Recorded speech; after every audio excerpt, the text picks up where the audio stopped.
Let's talk about House 3, the horror show, starring Lance Henriksen and Brian James. This is a movie. I'm going to tell a really quick story. I told it in the last one, but I'm going to retell it here really quick. This is a movie that I grew up and loving 1 and 2, went to the video store, could not find a House 3, saw House 4 on the shelf. I'm a kind of person that I can't watch the fucking next one. Like, I can't skip one in the series. So I was like, where is this? So I literally called every fucking video store at like 12 years old in the Los Angeles area looking for House 3. Couldn't find it. Looked through my Video Hounds Golden Retriever fucking book. Couldn't find it. It was House 1, 2, 4. Couldn't figure it out. Years later, find out through the internet, obviously, which I didn't have the access to back then, that this was released in the foreign market as House 3, and man, was I fucking annoyed. That's a common problem, you know, that you run into with the foreign market. They release all sorts of shit as sequels to things. They have like Zombie 2 is a sequel to Dawn of the Dead and stuff like that. So I was such a confused kid, like, where's Zombie 1 and where's House 3? And oh my God. So getting on to this. Now, this transfer of this film is amazing. Just like the last two, it's gorgeous. It is so worth it. Unfortunately, the House box set in America is only part 1 and 2. There's a distribution rights issue. So House 3 and 4 are only available across seas in the UK. I bought a region-free Blu-ray player literally just for this pack. I mean, I have bought more since, but I had always put off buying a region-free Blu-ray player. And then when I saw this box set, I knew I had to have it. I had to have something that actually said House 3 on it. Just, yeah, to put that to bed. And man, what a wonderful transfer. I have 4 queued up on the TV right now. I'm going to go watch it as soon as I'm done with this review. And just the scenes that they're showing in the opening, title menu are beautiful. So this whole set is absolutely worth it. If you're a House fan, you don't have this set, figure out a way to watch it because, man, Arrow does such great transfers. Now, let's get into this movie. This movie is yet again produced by Sean S. Cunningham, and the same composer returns for all 3 now. He was also the composer of Friday the 13th. I said this last time. Sean S. Cunningham is also the producer of those films. And then another alum here is that the director of this, his next film that he went on to direct after this, years later, was Jason X.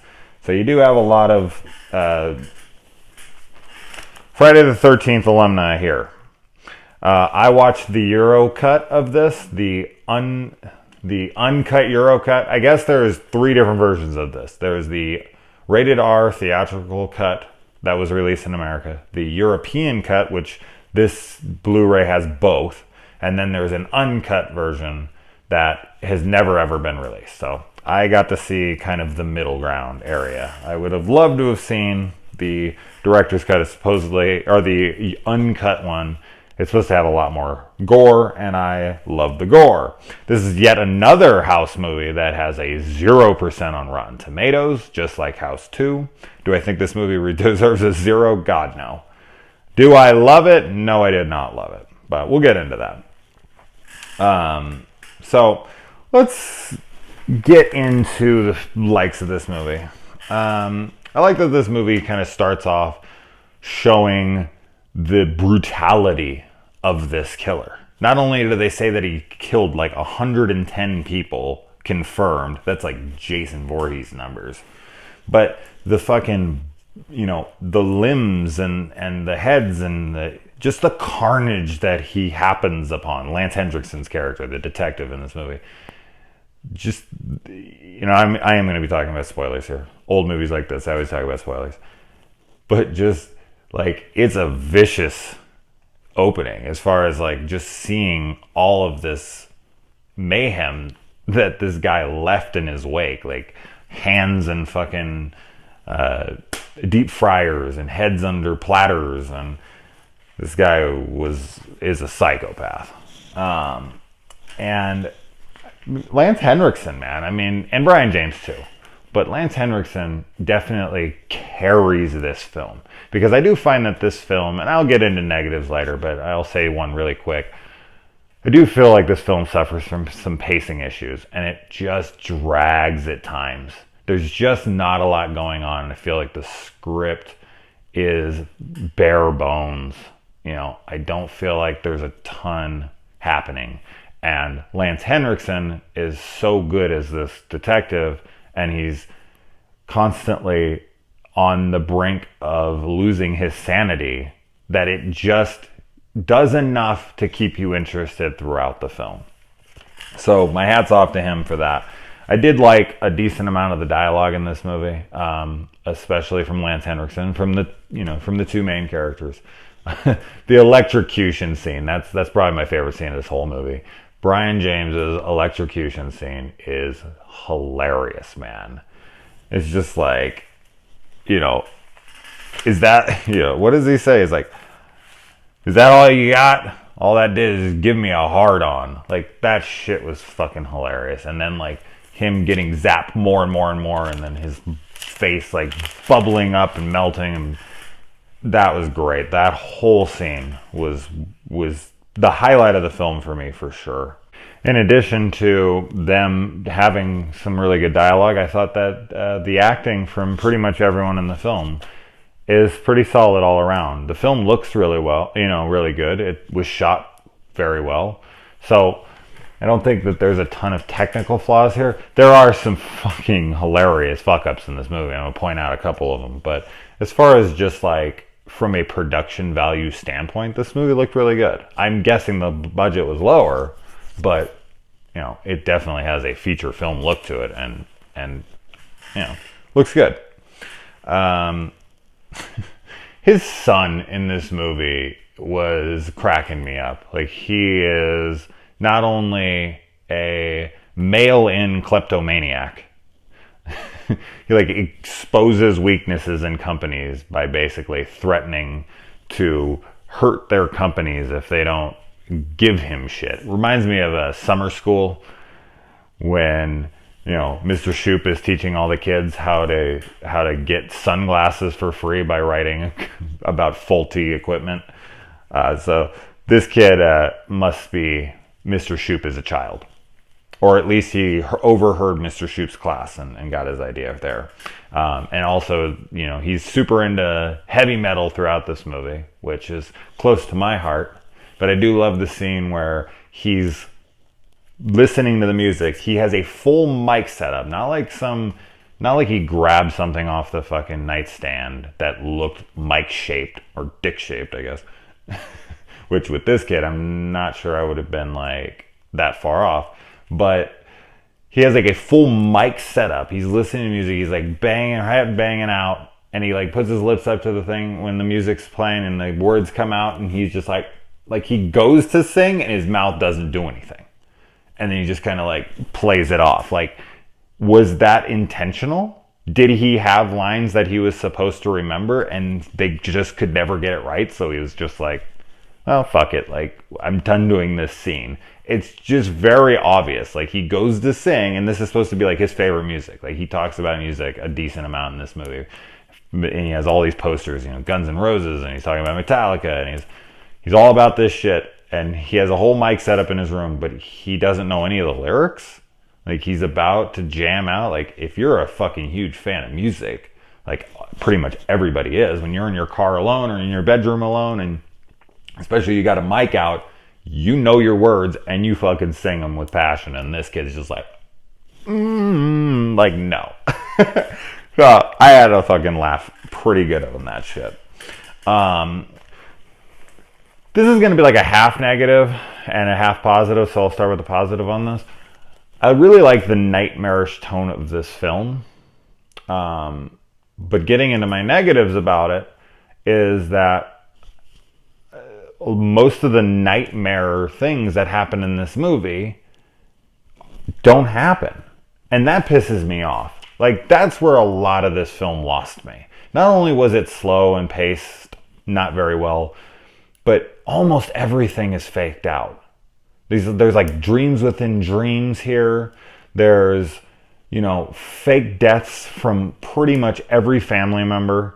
And I think his son, yeah, everyone, his son, his daughter, and his wife all die in this movie at the hands of the killer. But then they're all fine at the end. And there's like a total happy ending. And it's just like, it takes away the stakes because it's pretty obvious in the film. I don't know what it is, but it's pretty obvious that they don't die. Like, you're like, no, this isn't really happening. He's going to figure this out. They're not really dead. And there's something about that. Like, I was sitting there like, oh, if this ends on a total downer, like if his kid and his daughter, or his son and his daughter and his wife are actually all dead, that the killer actually did come in and brutalize his whole family, and that is how the movie ends, either he gets him or not, doesn't matter, that would have been fucking awesome. I mean, call me grim, but it would have just made the movie more unique, because how often does that happen? It doesn't. And when it does happen here, I'm like, oh, let this happen. But I knew in the back of my head it wasn't going to happen. Now, I have seen this movie before, so maybe I remember it, faking out, but whatever. So this movie is kind of the last bit of a string of these type of movies. You had Prison in 1987. You had The Destroyer in 1988. And you had this and Shocker in 1989. And those are all films where, convicted felons, convicted fucking murderers are put to death in the electric chair and are able to come back somehow, resurrected through either electricity or alternate dimensions or whatever the hell. And it just seemed they were so close together. I mean, anybody who remembers this movie always remembers it as a ripoff of Shocker. Now, I will, in its defense, say that this movie was released first. It was released in like April, and Shocker was released like in October. So it did, but I mean, it's more Prison and Destroyer that you would have to look at. Now, how this has anything to do with the House series, it doesn't. And I know that the fourth one has William Katt returning and that it's in the house. So I think that this one really isn't a house. And the fact that they took the title off, I think they should have stuck with it. I think that House 4 should have been House 3. And then this would make a lot more sense. I wouldn't have been looking for it my whole life. Okay, my whole life is exaggerating a tad, but you know what I'm saying.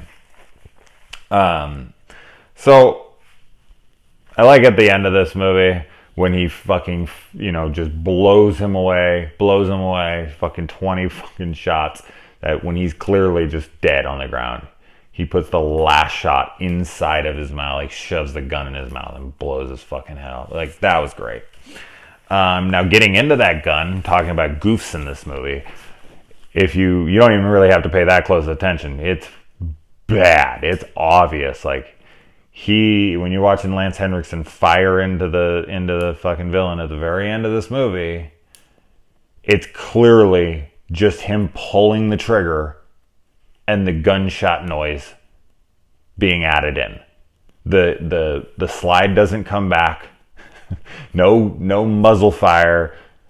No nothing. He just literally is pulling the gun and bang, bang, bang.